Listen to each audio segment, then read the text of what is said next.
President of the St. Martin Chamber of Commerce meets with a committee of TEAC of Parliament.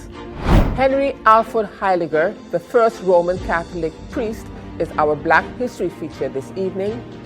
And Prime Minister of St. Martin says that it gave her great pleasure to join her colleagues today to commence the vaccination program. Those are the headlines for Monday, February 22nd, 2021.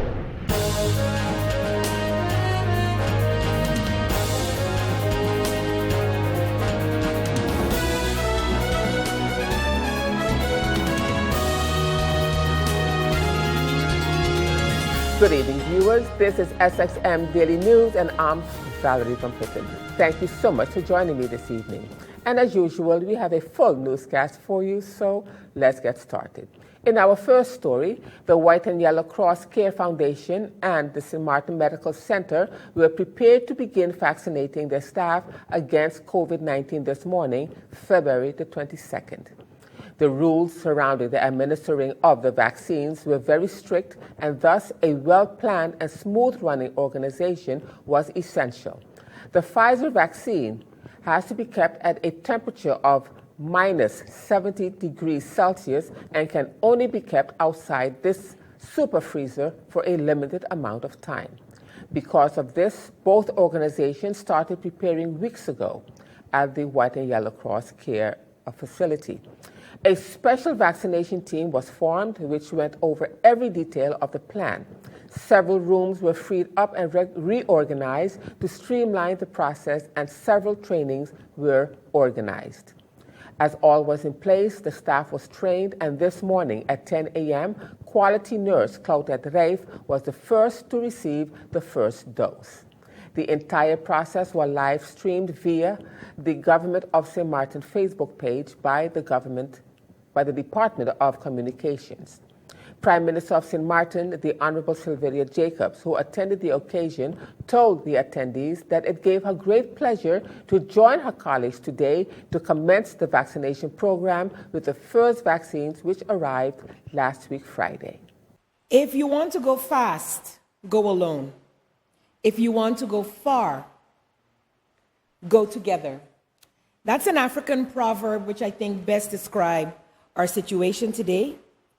And with that, it gives me great pleasure today as we look forward, St. Martin, to the future, a future where we can live with the freedoms we once took for granted. It gives me great pleasure to join my colleagues today to commence our vaccination program with the first vaccines on the island of St. Martin, which arrived last Friday. Ladies and gentlemen, esteemed guests, and those within the sound of my voice, good morning. Approaching March 2021 will mark 1 year since the onset of the pandemic here on the island. It has indeed been a challenging year, not just for St. Martin, our government, and our people, but for people all around the world.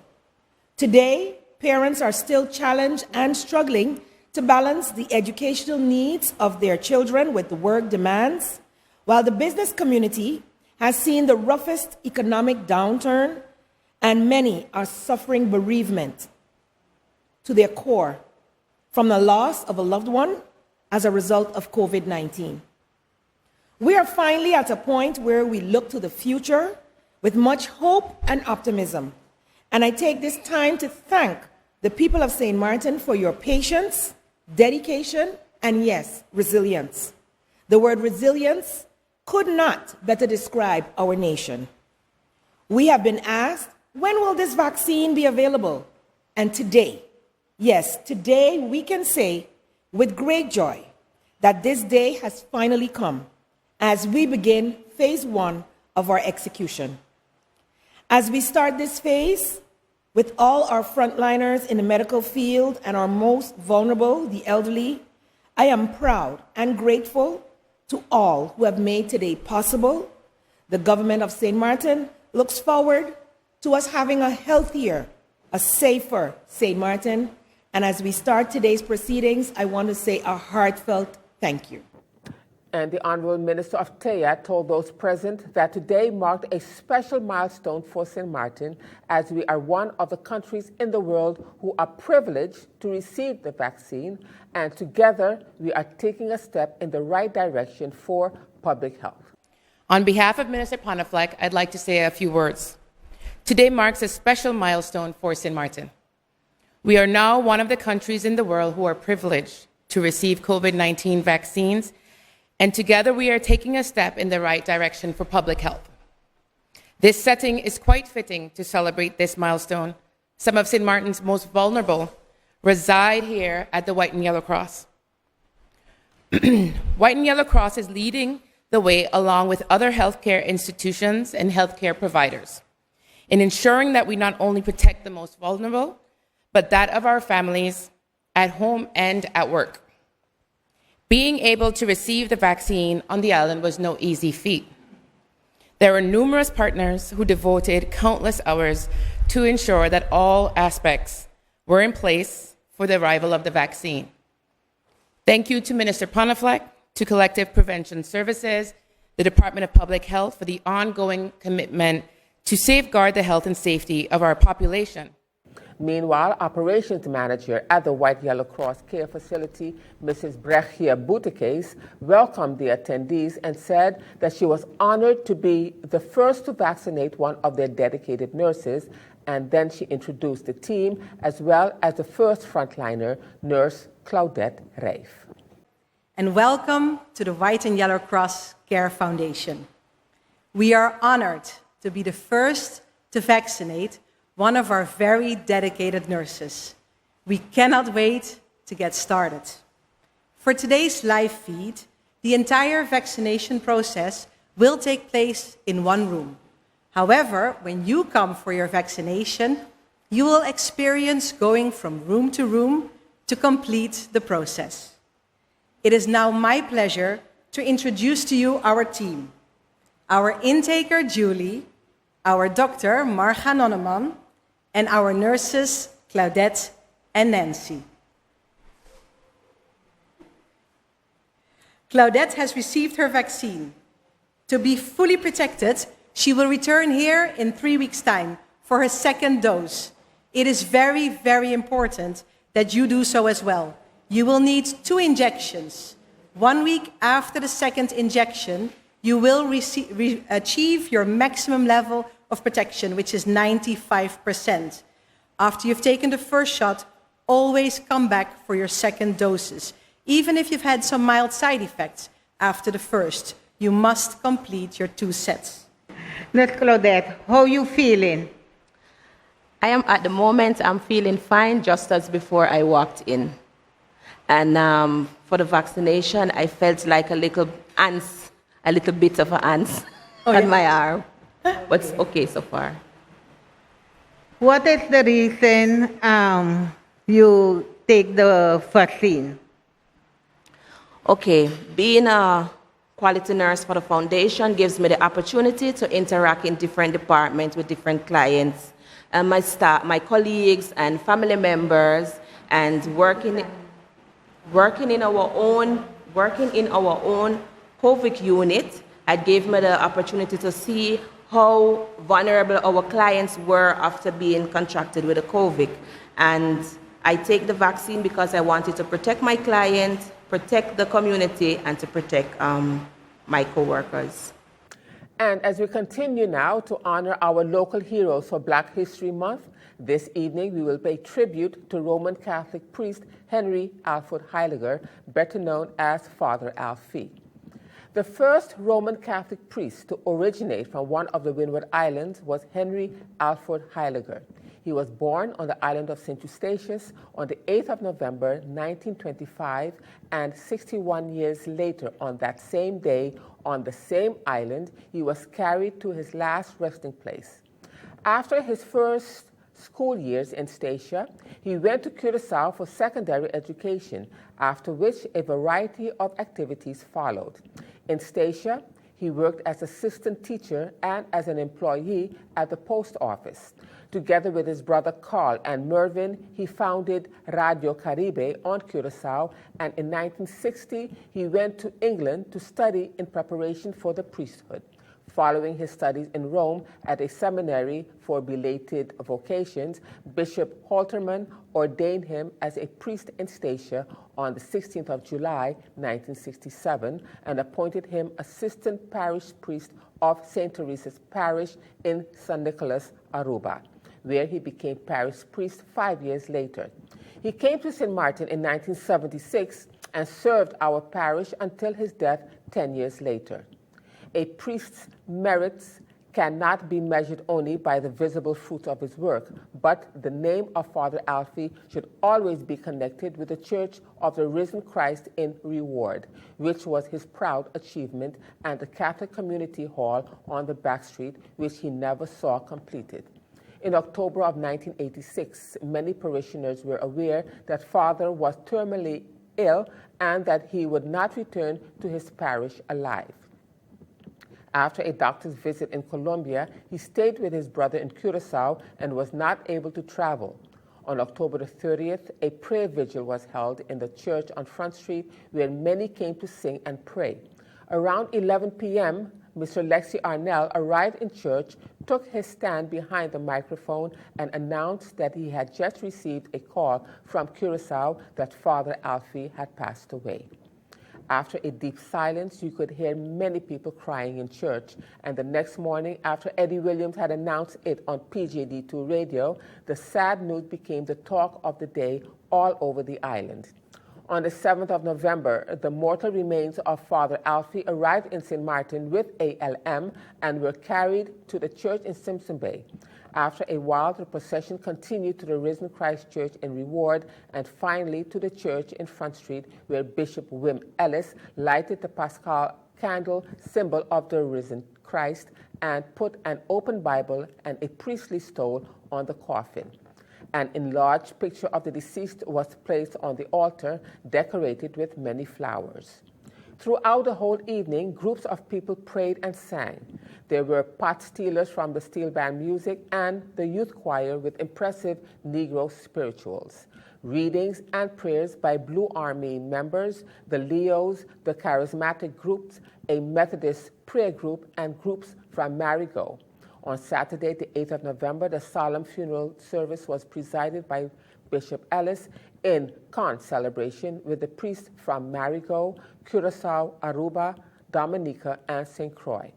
After the Mass, the coffin was carried out to the church, and a long Our Parish History procession went through Front Street and Back Street, accompanied by the bands of the Catholic Scouts and the Methodist Boys and Girls Brigade. It was a dignified farewell to the Good Shepherd. Father Alfie represented Christ in all our midst by bringing the biblical Good Shepherd to life in his person. It was amazing to see how he had managed to know a lot of people by name and nickname, including their parents and other relatives. I know my sheep, and I am known by mine. He had a particular interest in radio as a medium of communication and preaching the gospel. The sheep hears his voice. Being the son of a Methodist father and a Catholic mother, he was ecumenically minded from his youth.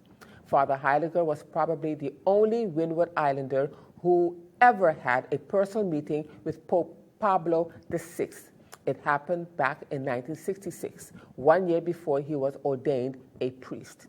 Studying in Rome, he was selected to present the Pope with the New Papiamento translation of the New Testament.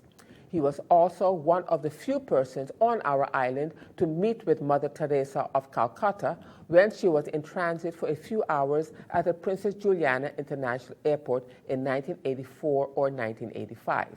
Together with some members of the parish council, among them were James Theophilus Priest and Lexi Arnell. He welcomed Mother Teresa at the St. Martin Airport Hall, where a picture was taken of this encounter. And still to come, Member of Parliament for the National Alliance is anxious to do her part in the development of the SME sector. And I'll have the details to that story and more when SXM Daily News returns.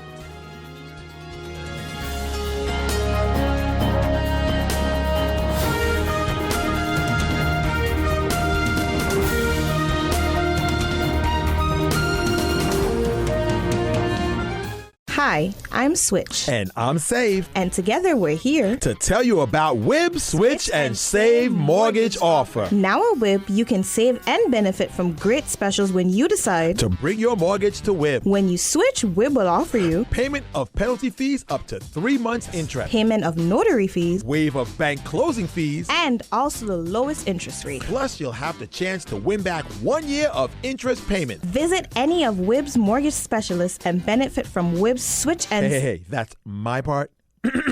And Save mortgage offer. WIB, your partner in progress.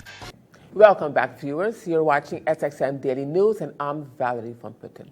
As we continue now with other news, as part of the PJIA Good News campaign, they are delighted to announce that the Brown Pelican trio of statues will soar once again at the Princess Juliana International Airport. During an elaborate unveiling ceremony, the sculptures were erected as beautification for the roundabout at the Airport Road in Simpson Bay back in May of 2014. The extravagant bronze statues, which depict the national bird of the island of St. Martin, were damaged following the destructive 2017 hurricanes, alongside the catastrophic damages caused to the award-winning airport. With the forthcoming reconstruction taking precedence by the management board of PJIAE-NV, the national symbols stood tall but remained an eyesore.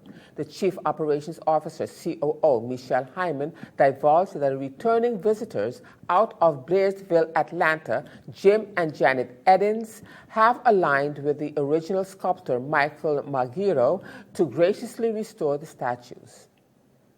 And as we continue now with other news, the Committee of Tourism, Economic Affairs, Transport and Telecommunication of Parliament met with the President of the Chamber of Commerce and Industry, COSI, on Tuesday, February the 16th, 2021. The President of the Board of the Chamber of Commerce and Industry, Jennifer Carty, was in attendance, and the agenda point that was presented was the presentation on the current and future plans of the Chamber of Commerce and Industry. The meeting was requested by Member of Parliament Solange Ludmila Duncan. President of the St. Martin Chamber of Commerce, Ms. Jennifer Carty, in her PowerPoint presentation, presented the current business plan of the St. Martin Chamber of Commerce, which includes the compliance business deregistration campaign and the full automation of the Chamber services. For those that are not familiar with my face, my name is Jennifer Carty. I'm a business owner on the island of Altus Branding Agency. Furthermore, on the current plans of the COSI, the Compliance and Business Deregistration Campaign.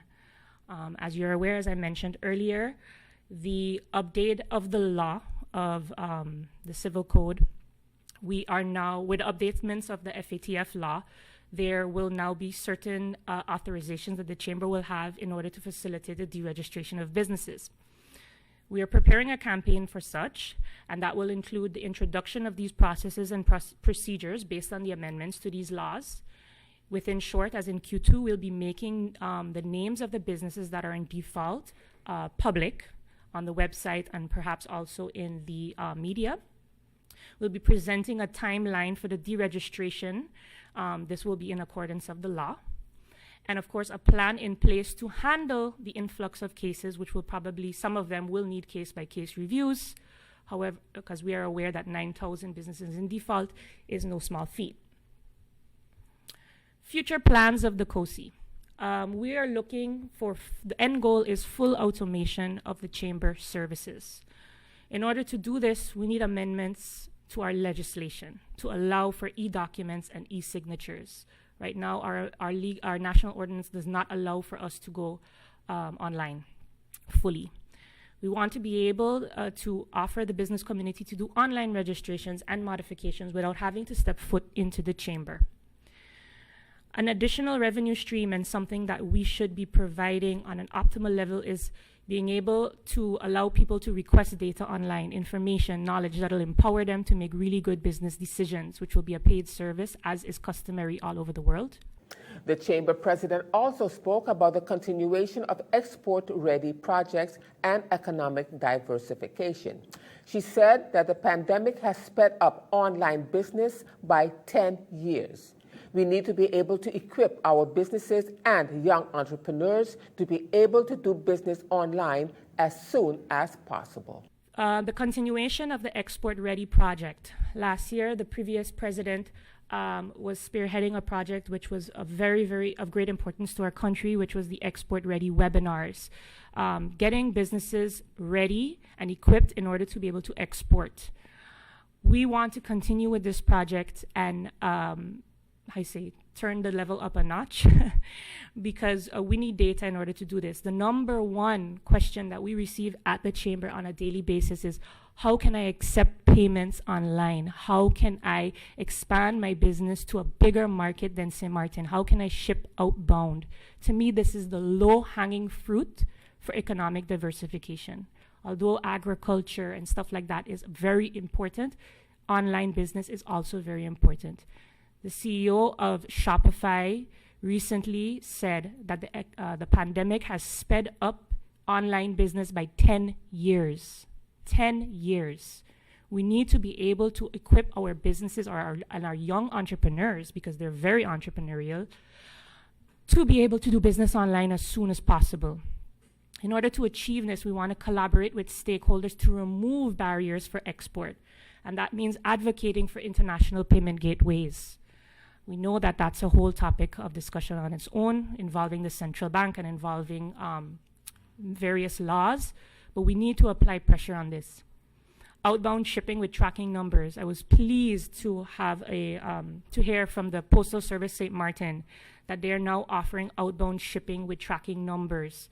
This will equip any small business owner on St. Martin that makes any kind of small good, or even professional services such as online coaching, online accounting, any kind of online service, to be able to make use of this outbound shipping at a reasonable cost. And because before Postal Service, the only way to do outbound shipping was with FedEx and DHL, which of course does not make us competitive at all.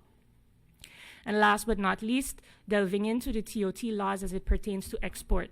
It was recently brought to our attention, for instance, for various businesses in the marine sector are no longer competitive with American businesses doing trade in our region because of the TOT laws. We have to look for a way collectively to see how we can be more competitive when it comes to doing business internationally. Meanwhile, Member of Parliament, the Honourable Solange Duncan, while also speaking at the meeting, said that she has seen an explosion in entrepreneurship on St. Martin, and it makes her extremely proud, but also anxious to do her part in the development of such, especially the SME sector. Over the last couple of years, Mr. Chairman, I have seen an explosion in entrepreneurship on St. Martin. It makes me extremely proud, but also anxious to do my part in the development of such, especially the SME sector. 85% of total business. I am happy to hear the local engagement of the SMEs is happening, and I do agree indeed that it is key to increasing at least foreign direct investment, amongst other things, and growing our potential. Vision and direction is key. And again, government has the most important role in setting a direction, especially for our business environment and our small businesses. What do we want? What do we want? Do we want St. Martin to be the creative small business capital in the Caribbean? I would love to see that. I do believe that we have the talent, but all of the pieces just need to be put together. I do have a list of questions for the Chamber through you, Mr. Chairman. I am so happy that the presentation involves a list of issues alongside accompanying legislation. So that will be important for us here. But I would like to know, first, what is the status of the business center? That was opened quite some time ago. I know that, and from experience, entrepreneurs are quite happy right now with the webinars that are taking place. But I remember that there was a business center, so I'd want to know what the status is of the business center and how are things going there. I am glad to see that the Pelican Park was mentioned. That is also a project that we've heard quite a lot about over the last few years. And so although the drawing or the plans are awaiting the minister's approval, is there any date that can be given to when construction may begin pending the minister's approval? I would also like to know, through you, Mr. Chairman, how will entrepreneurs be chosen or approved for rental at the park, at the building?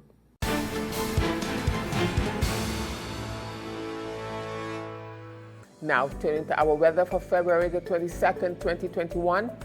The Atlantic high-pressure system will produce gentle to moderate winds. Patches of low-level clouds traveling in the wind field may cause a few brief passing showers as they move across the region. Meanwhile, low concentrations of Saharan dust will produce light haze across the region. Moderate marine conditions are expected, and with seas peaking up to 7 feet. Overnight, sea conditions are forecast to deteriorate due to brisk winds. A small craft advisory will be implemented at the appropriate time. Small craft operators and sea bathers should continue to exercise caution. So the outlook through Wednesday midday, fair to partly cloudy and breezy with a few brief showers possible. Now let's turn to your 3-day forecast.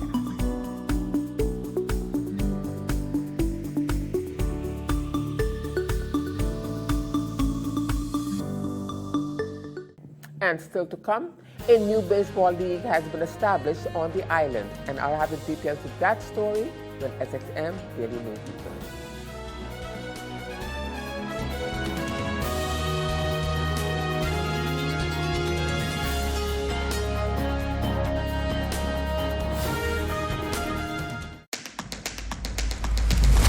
The innovative Banco Matico contactless smart card. Your Banco Matico smart card is now equipped with a contactless feature for payments, so get ready to tap and go. Contactless payments are fast, easy, secure, and accepted worldwide at all Maestro-enabled contactless terminals. Tap for transactions equivalent to or less than 100 NAF, or the US dollar equivalent. You will receive notifications via email anytime you tap. Tap, tap, and pay fast with WIB. For more information, visit our website at wib-bank.net. Tap and go with your partner in progress.